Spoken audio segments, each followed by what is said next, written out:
The world lost a rising star when actor Chadwick Boseman lost his battle to colon cancer at the age of 43. But his death is also a wake-up call, warning others of the dangers of this disease. 10 on Your Side's Tamara talked to local doctors about the alarming new trends. Colon cancer is not talked about as much as some other cancers, but the fact of the matter is, it is a disease that disproportionately impacts African American people, men specifically. And according to local doctors in Hampton Roads, that percentage is double the national average. As the world continues to grieve the passing of the beloved Black Panther star, details surrounding his death have also been a hot topic. Family revealing he battled colorectal cancer for 4 years. Eventually losing his battle at the age of 43.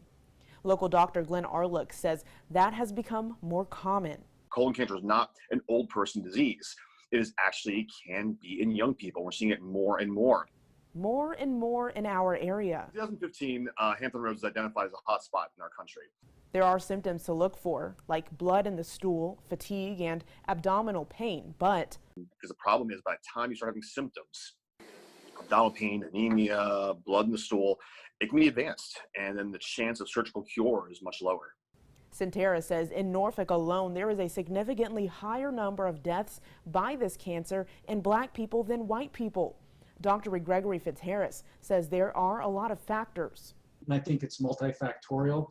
Some of it is probably genetic. Some of it might have to do with cultural differences, dietary habits, socioeconomic reasons. He said the news of Boseman's death has prompted more questions. I've had more people come in with typical hemorrhoidal symptoms, some bright red blood when they wipe, or symptoms that are very classic for hemorrhoids, who are asking, should I just get a colonoscopy? But Dr. Arlick believes COVID-19 may be impacting who is getting the screening.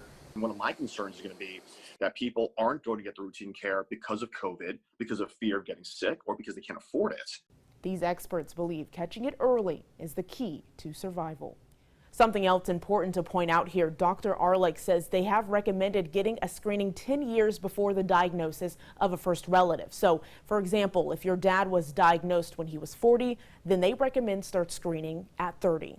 For more information, head over to WAVY.com. Tamara, 10 on your side.